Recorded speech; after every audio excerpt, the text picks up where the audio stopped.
Okay. Okay. Okay, sir. Okay.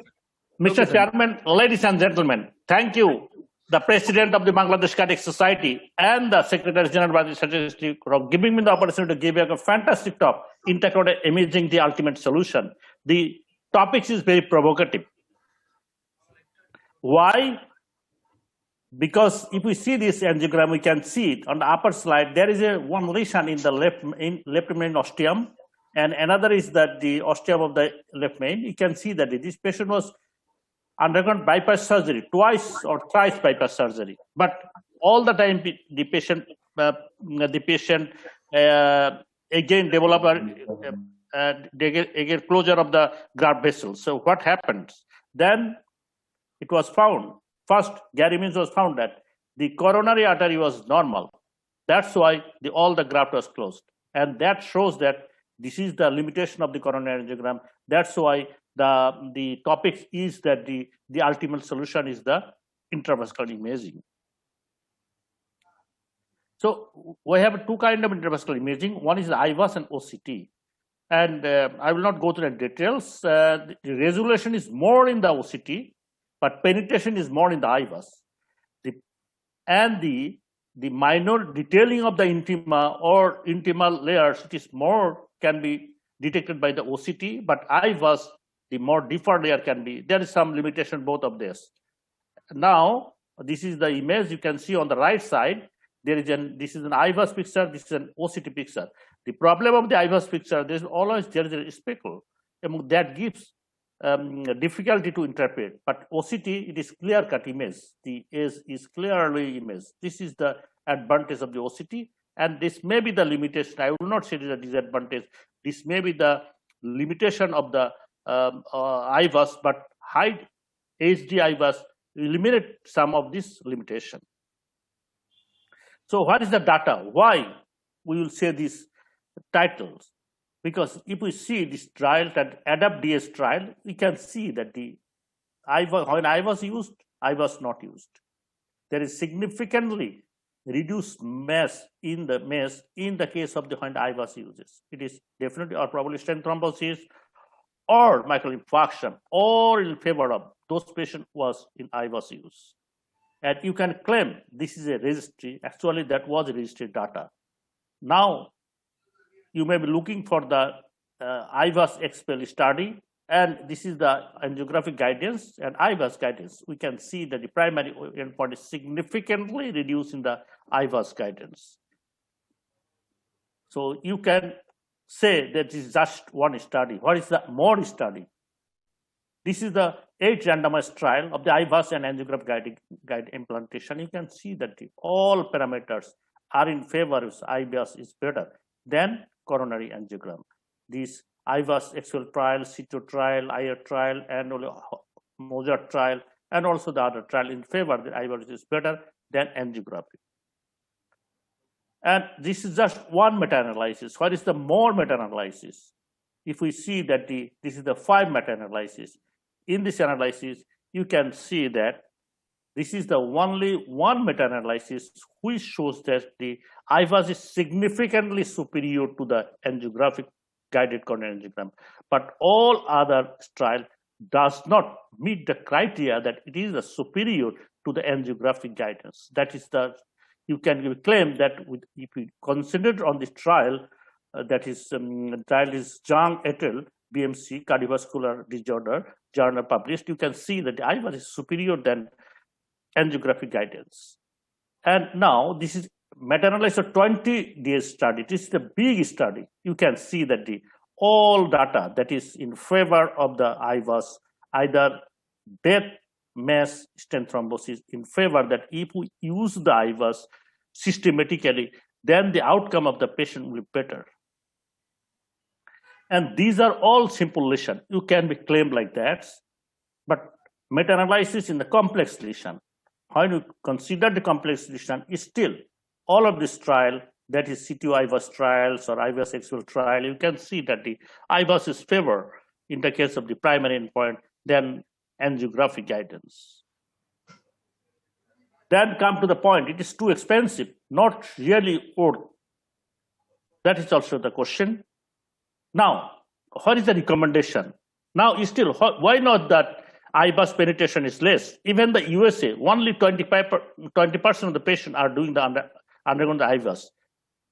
Throughout the world, maybe less than 10% or 5%.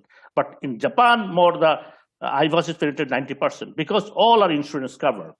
The guideline says that it is one recommendation is class 2A. It is not class 2B, class 2A, not class 1. FFR is class 1 indication, but still in 2014, that is it's class 2A and class of evidence of B. This is one of the biggest disadvantages to motivate all of the cardiologists to push forward with the IBUS, and that IBUS is the best solution. And this is also another, and if you consider this 2018, still it is not changed. Guideline says that it is class 2A and level of evidence B. Still it is not class 1.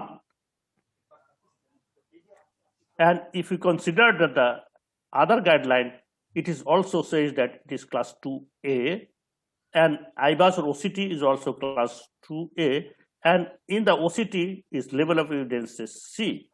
In this guideline, you can claim that IBUS may be the better than in OCT in the long-term study or all of the randomized trial. Now, if we consider the 2018 European expert consensus document, IFAS guidance optimization, RCT, we have in data, long lesion, and chronic occlusion, and also definite late disease. No, there is some secret parts of the IBUS. I will say there is some secret parts of the IBUS. And what is the secret parts? Benefit from the IBUS guided PCI. These are the secret parts. Secret parts. What is that? Left main, bifurcation, diffuse long lesions, calcified lesion, chronic occlusion, and chronic kidney disease. These are the secret part of IBUS. Why? Because ADAPT TS sub-study, it shows that definite probably stent thrombosis significantly lower in the IBUS if you don't use the IBUS. MI also significantly lower in the IBUS when you use the IBUS and when you not use the IBUS. And also the main compare registry, this the Korean study, it is also shows that it is IBUS is better. It is done by the PAR, that IBUS is better systematically what is done in complex lesion. Even death is significantly lower if you use the IBUS in the complex situation.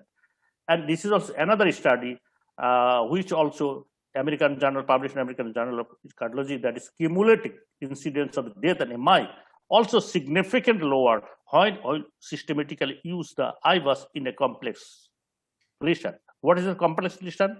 Left main disease, diffuse disease, bifurcation lesion, and also the kidney disease. So clinically useful of IBUS in 2014. IBUS uses during PCI. Clinical outcome, there is a questionable.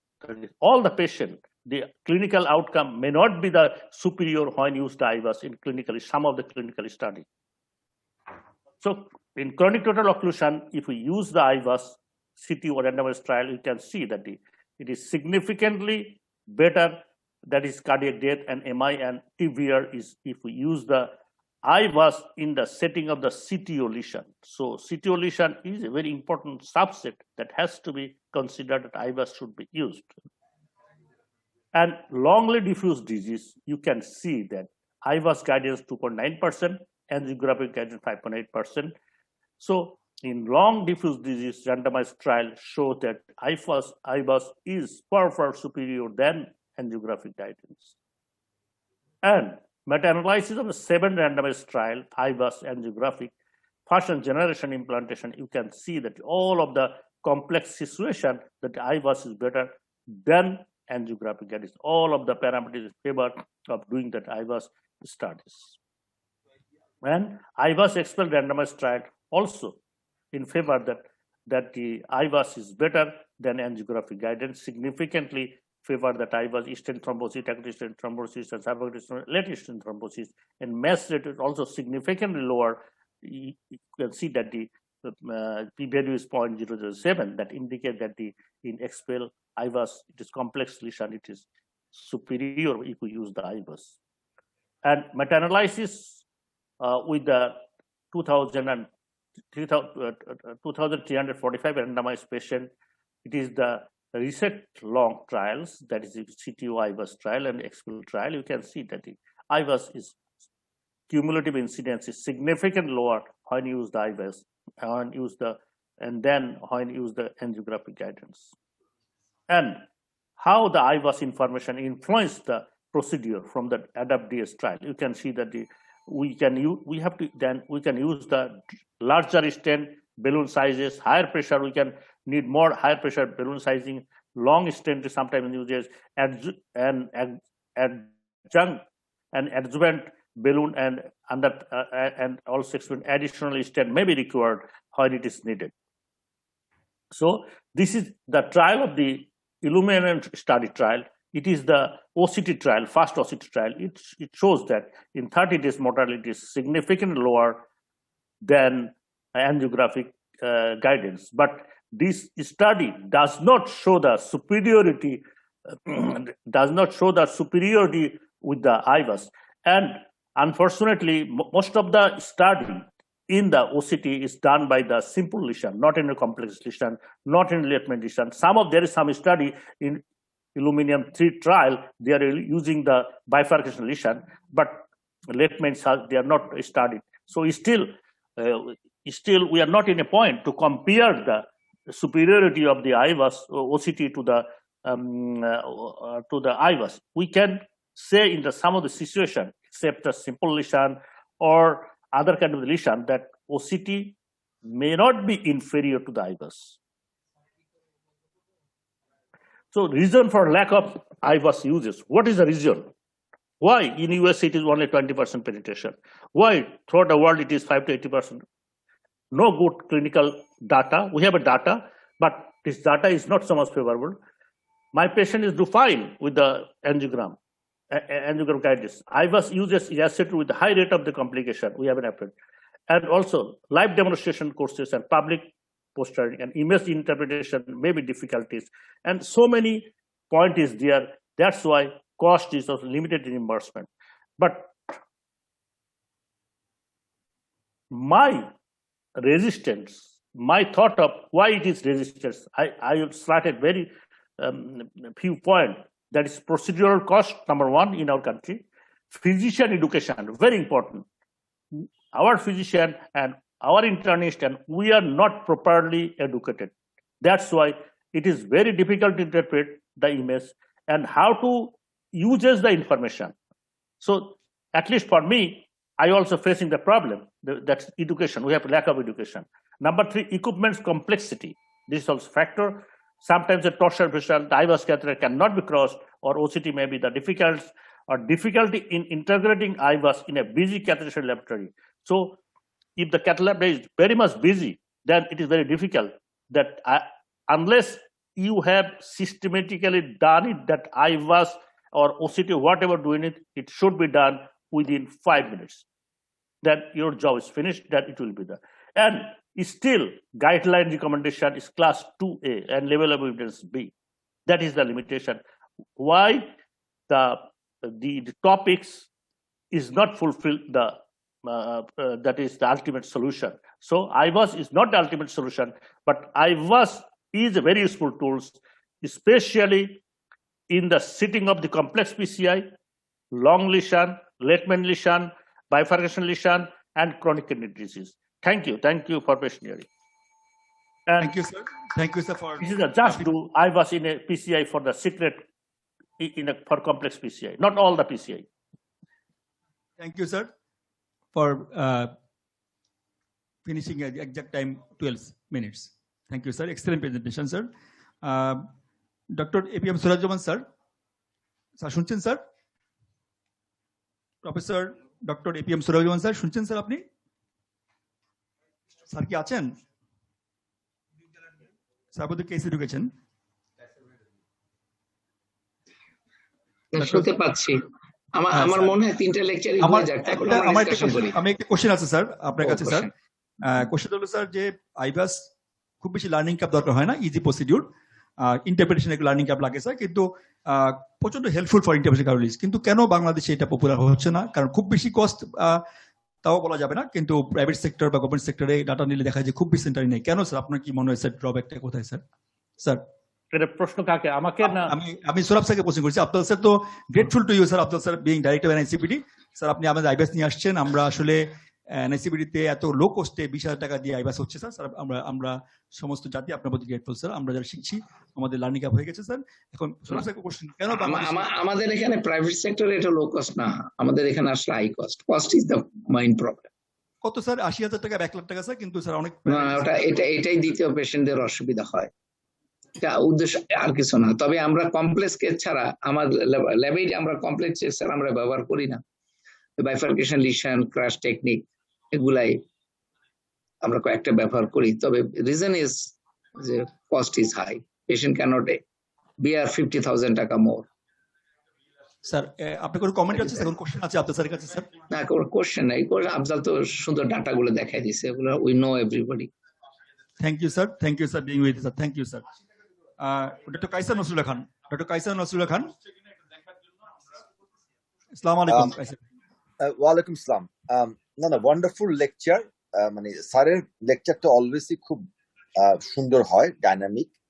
He's a dynamic leader, and I must take the opportunity to congratulate him because he's the person who brought IVAS in NICVD, and also new cath labs and new buildings by his dynamic leadership. And as a nation, as a person, we humbly thanks on behalf of all of us, Professor Abdul sir, for making it happen.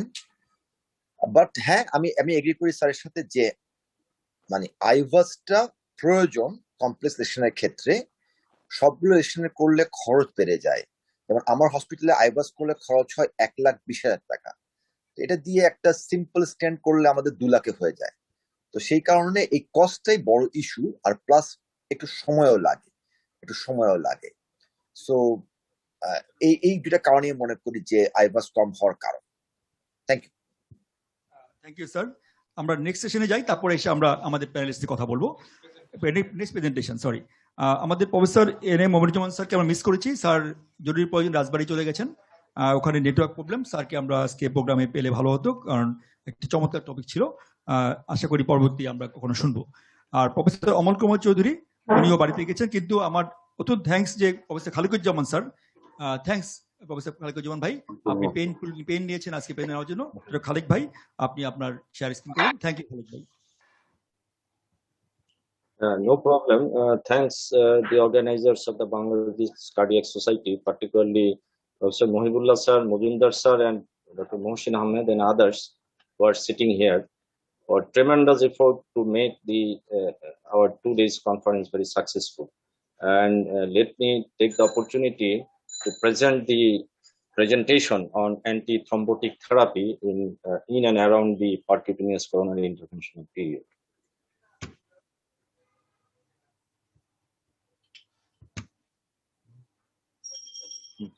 So, can you see the slide? Yes, sir. Yes, Khalik bhai. দেখা যাচ্ছে এবং সুন্দর দেখা যাচ্ছে।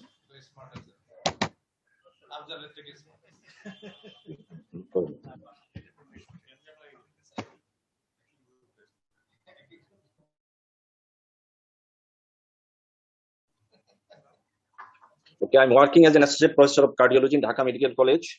Let us start our presentation today. Very good night and assalamu alaikum to everybody who are presenting here.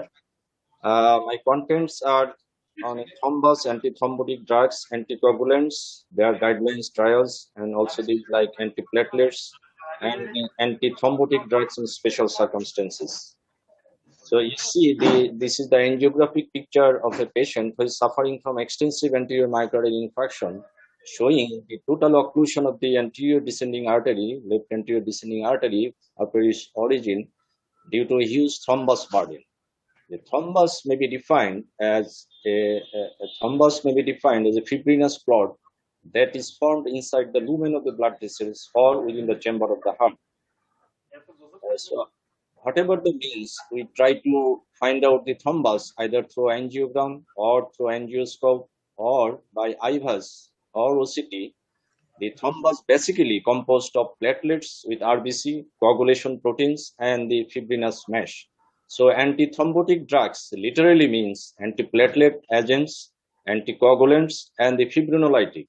But today's our topics of discussion mainly based on antiplatelets and the anticoagulants. And fibrinolytic is a big chapter. I think that needs a separate session for discussion. So you see a lot of antithrombotic drugs here, and above the dashed line, there are anticoagulant drugs, which are some are newer, some are older and established drug, and some are oral and some are intravenous. And so also below the dashed line, there are antiplatelet agents beginning from aspirin to uh, P2Y12 inhibitors in the form of clopidogrel, prasugrel, ticagrelor. And there is also some intravenous agents, GP2B3 inhibitors, and also cangrelor. So there is a lot of drugs which can be used in the cath lab for the benefit of the patient to prevent acute or subacute or thrombotic events during the percutaneous coronary interventional period. So in the midst of all the drugs, a person may be confused what to do or what to choose, how to choose for the benefit of the patient.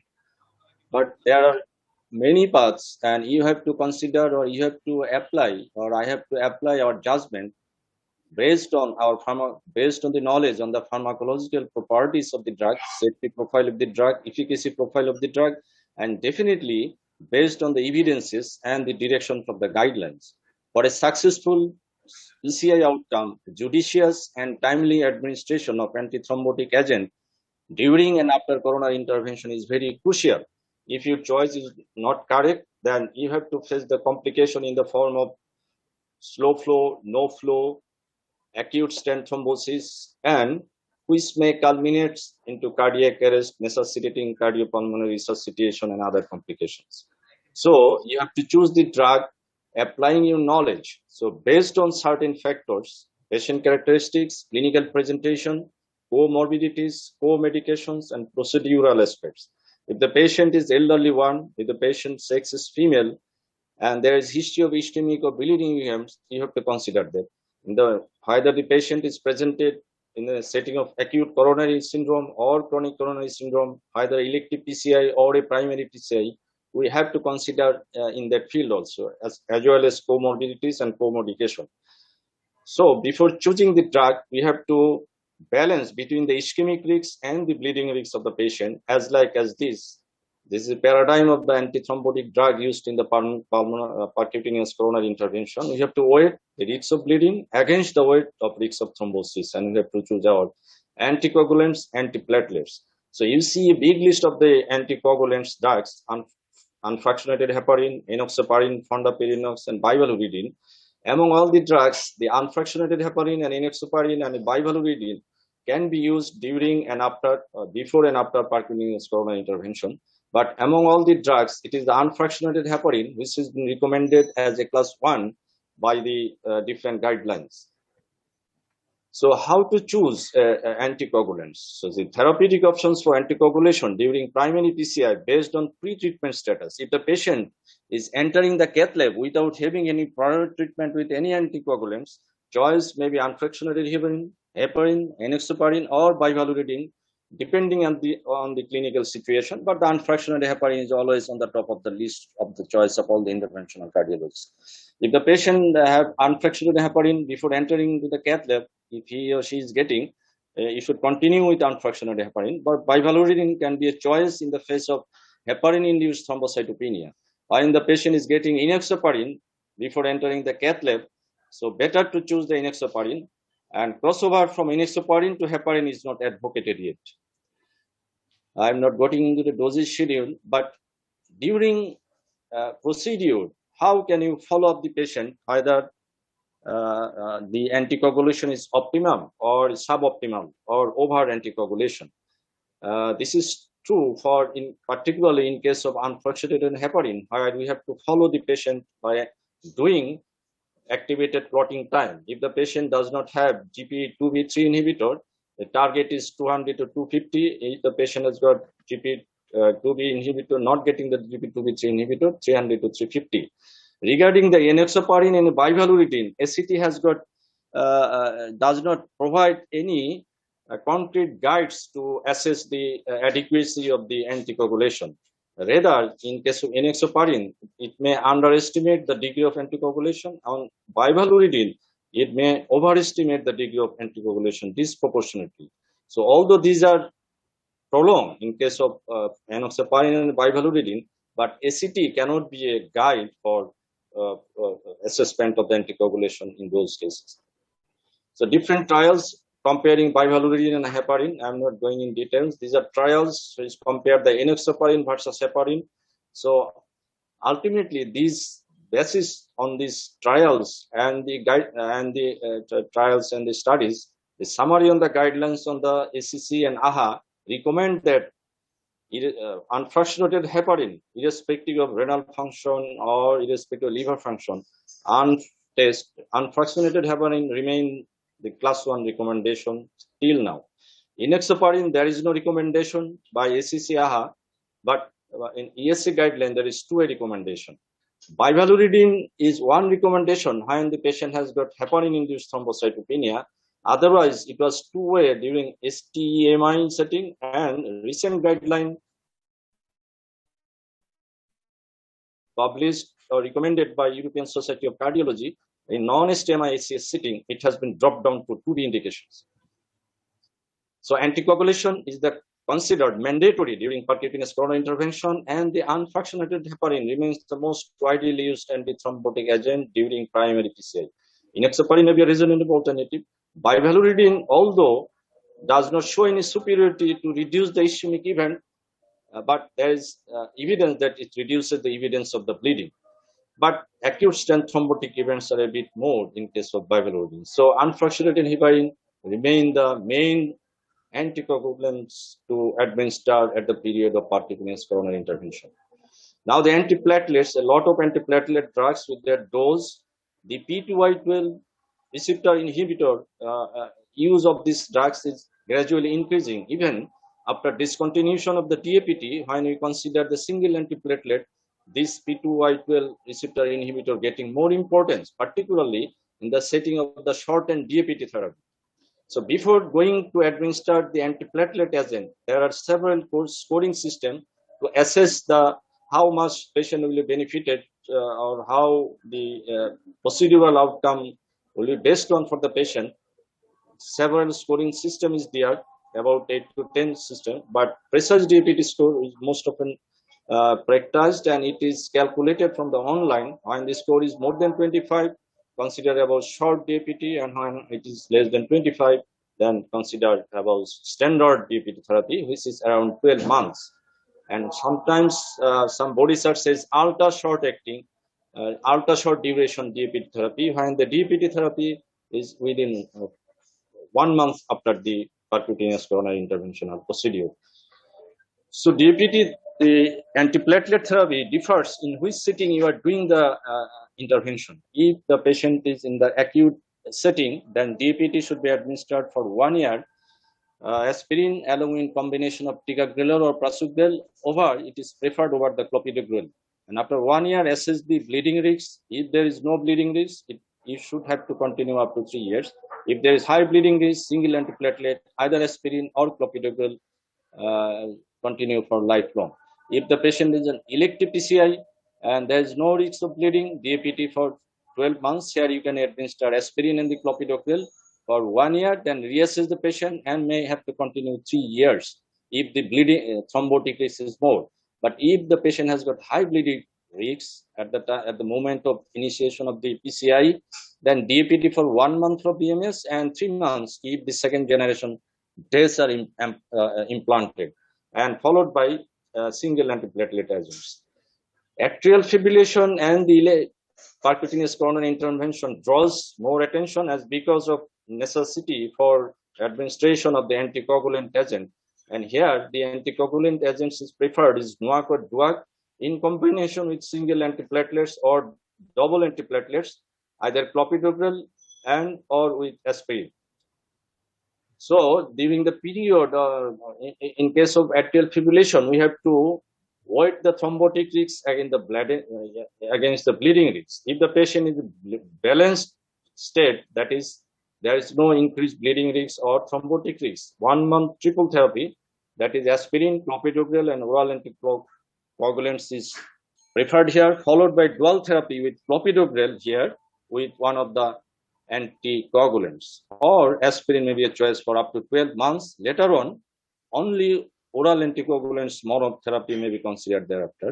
If the patient has got high thrombotic risk, so it is better to continue triple therapy, that is aspirin, clopidogrel, and an oral anticoagulants at least 1 month and may be extended up to 6 months, followed by dual therapy again with clopidogrel or aspirin with oral anticoagulants up to 12 months, thereafter followed by oral anticoagulant monotherapy.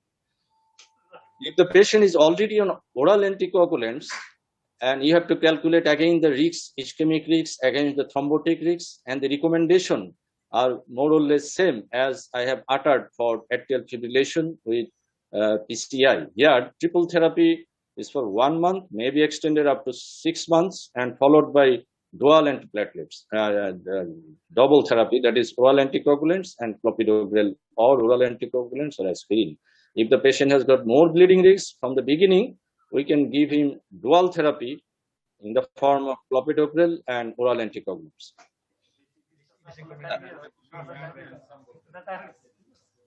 These are how to reduce the risks of risk criteria for extended treatment with antithrombotic agent. We are going to in details, but one thing we have to consider that if the patient has got at least 3 stent implanted, 3 lesion treated, total length stent more than 60 millimeter, history of stent thrombosis, we have to consider more longer dual antiplatelet therapy. Professor Khaliquzzaman, hello Khaliq ভাই, শুনতে পাচ্ছেন? হ্যাঁ, শোনা যাচ্ছে। The big topics, I think, very interesting topics, but our software is 12. You need 1 minute more? Okay, I can complete in 1 minute. 1 minute. Okay. Okay, 1 minute more. Share your screen.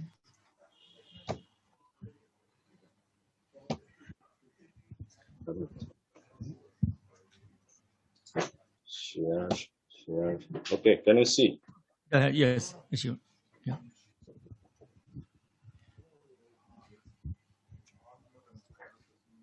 Kharikotchaman, you go to the conclusion. Yes, just your take-home message. You go to the take-home message or Yeah. conclusion. Okay, sir. For the most important, interesting topics for the everybody, everyone, for the interventional cardiologist, surgeon.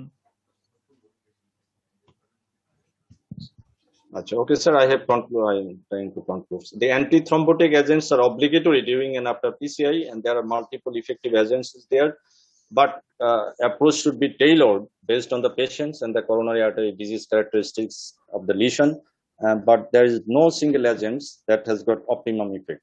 This is the active area of ongoing investigation for the part of the interventional cardiologist.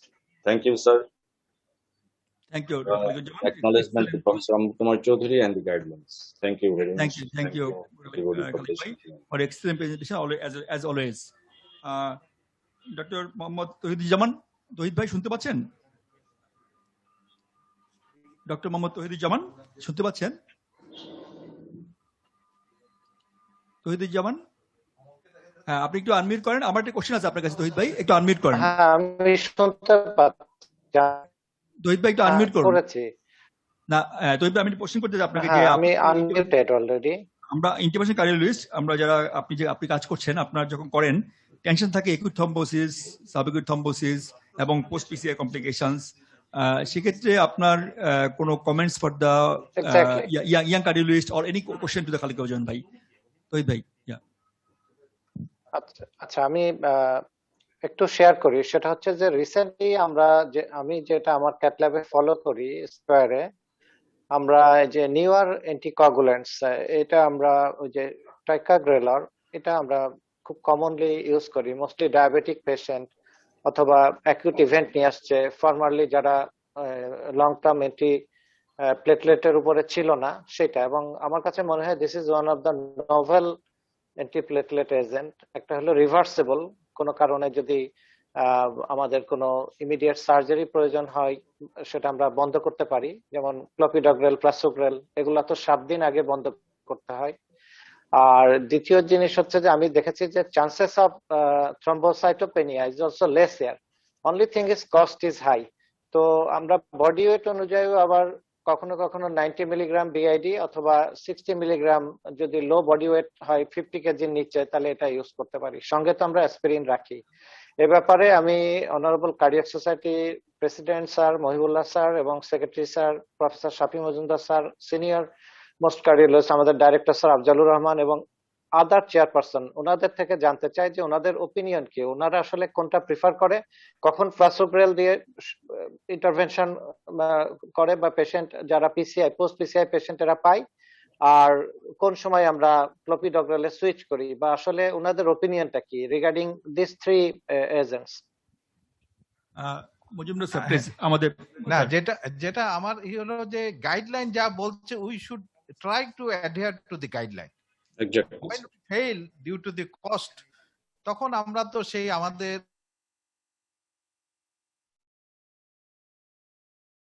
এই অ্যাসপেক্টে বলা হয় যে if you like to curtail the price of the anti platelets or anti thrombotic, then after 3 months you can D-escalate.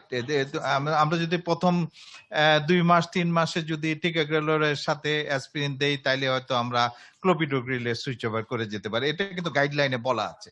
কিন্তু initially I think we should adhere to the recommendation given by the guideline. আমি দেখতে পাচ্ছি doctor Mamun for Lalmonirhat থেকে। Doctor Mamun, sir I totally agree with you. Thank you.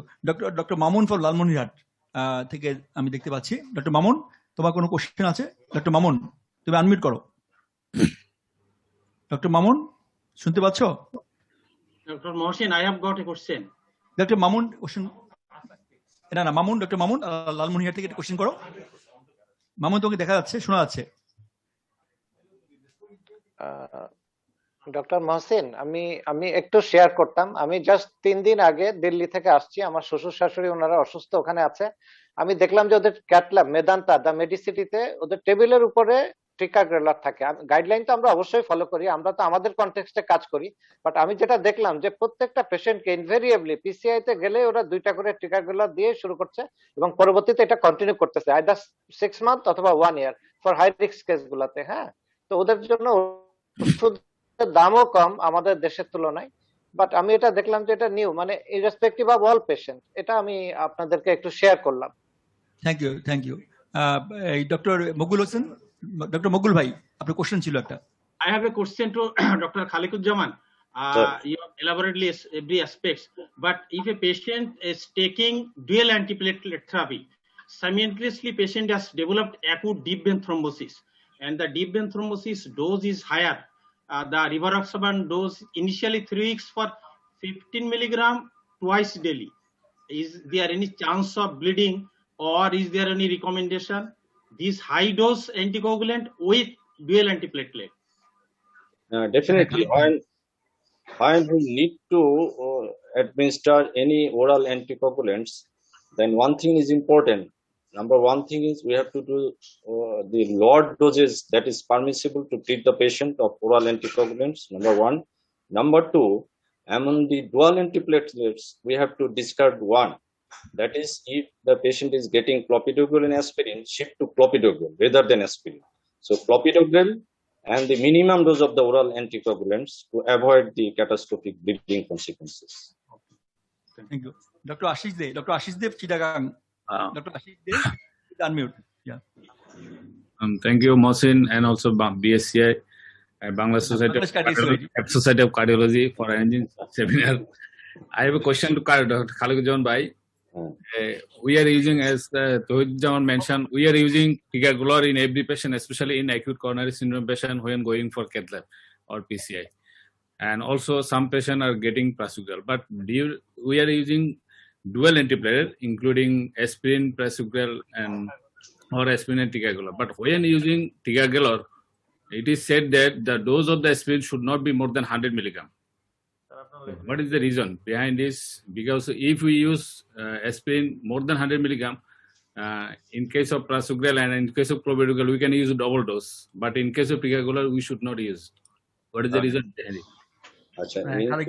Answer to your question, that ticagrelor no doubt a potent antiplatelets with added advantage over the other P2Y12 inhibitor. But we should follow the guideline in the acute coronary syndrome setting, either it is STMI or non-STMI, ticagrelor is the first choice rather than clopidogrel. But So in ticagrelor, in the majority of the situation, we can give ticagrelor. And as the onset of the action is ticagrelor is shorter, so when the patient was decided to do the PCI, then it is a ticagrelor which acts quickly. So it can be given more quick for rapid onset of the action. It can be given to every patient. But for chronic setting, elective PCI, stable coronary artery disease setting, where the thrombotic risk is released, there you may choose the clopidogrel.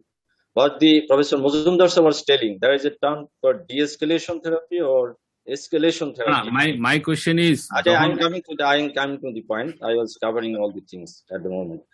And your question is that why dose of the aspirin should not exceed more than 100 milligram in Yeah. patient with Yes. getting ticagrelor 90 milligram BD. Because the study population with North American population was studied shows that when the dose of the aspirin is more than 100 milligram per day, then the efficacy of the ticagrelor become reduced. So there is more chance of thrombotic event, but not the hemorrhagic event. There is no explanation why more than 100 milligram aspirin reduces the efficacy of the ticagrelor. Nobody knows. But in North American situation, that was found. So North based on American that paradox. study, Like, there is recommendation that it should be less than 100 milligram. is there any mechanism? I don't know. Have you had any information about that? Any other senior panelist or sir? I don't find anything. Professor Amal Kumar Chaudhary. Professor Amal Kumar Chaudhary, you hear me? Please unmute. Thank you, Martin. I am in the village. In village home. You Thank thanks you. to Professor Khaliquzaman. I like to say that the intravenous H2 P2 inhibitor cangigrelor has emerging role for CABG. If any patient table to table we like to do CABG, left main dissection, severe left main disease, at that time we can use the cangigrelor IV antiplatelet. It is the role coming up. Thank Exactly, you, sir. Martin. Thank you, Because Mazumdar of sir. Thank you, short Khaliquzaman. onset of action and short offset of the action. That is why But it is not. cangigrelor is used. Is it available in Dhaka? Cangigrelor? Very No. quickly it will be available in Dhaka. Mujumdar sir, comment? কিন্তু ক্যাঙ্গ্রোলোর ওইভাবে রিকমেন্ডেশনে আসে নাই। কোনো study তো আর আসে না, sir. হ্যাঁ, খালিকুজ্জামানের কাছে আমি একটুখানি জানতে চাচ্ছিলাম যে এই যে কারেন্ট NSTSCS গাইডলাইনে কি prasugrel is preferred over the ticagrelor? Exactly, sir. There is a study based on PRAG 18 study. Based on that, the prasugrel is as compared এবারে to the guideline ticagrelor in terms of reduction in the ischemic bleeding, in terms of lower range of bleeding risk. It is as comparable as ticagrelor. So they recommend the prasugrel as the first one rather than ticagrelor to administer the patient in the setting of non-STSCS patient. But mind that there should not be any pre-treatment with the antiplatelet P2Y12 in the NSTSCS patient before coronary angiogram. Right, as soon as the coronary anatomy is known, then it is known, then you can use the exactly. Thank you. Nice discussion. Here, our in person, one of chairperson, Professor Mahabur Rahman here. I would like to conclude this session by Professor Mahabur Rahman. ধন্যবাদ মহসিন। একটা question G please বলেন। বগুড়া থেকে doctor Khaliquzzaman sir. Yes. Shahidul হকের কোশ্চেনটা নেওয়া হোক। অ্যানসারটা শহীদুল হক ভাই বলবেন আলটিমেটলি। অমল স্যার ফাঁকি মেরে দিচ্ছে আজকে। ফাঁকি মারছি কি, আমি আমার গ্রামের প্রোগ্রামে আসছি, তুমি আসো বাবু, তোমাকে দিয়ে আসছি programme. And in case of any post PCI patients and also in case of acute coronary syndrome patients, we are using dual antiplatelets or triple antiplatelet and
একটা বড় জিনিস নয়, we have to be fair about our practice. But one thing is that clopidogrel and aspirin in combined form or in combination may be extended up to 36 months in the event of if the patient has got high thrombotic risks.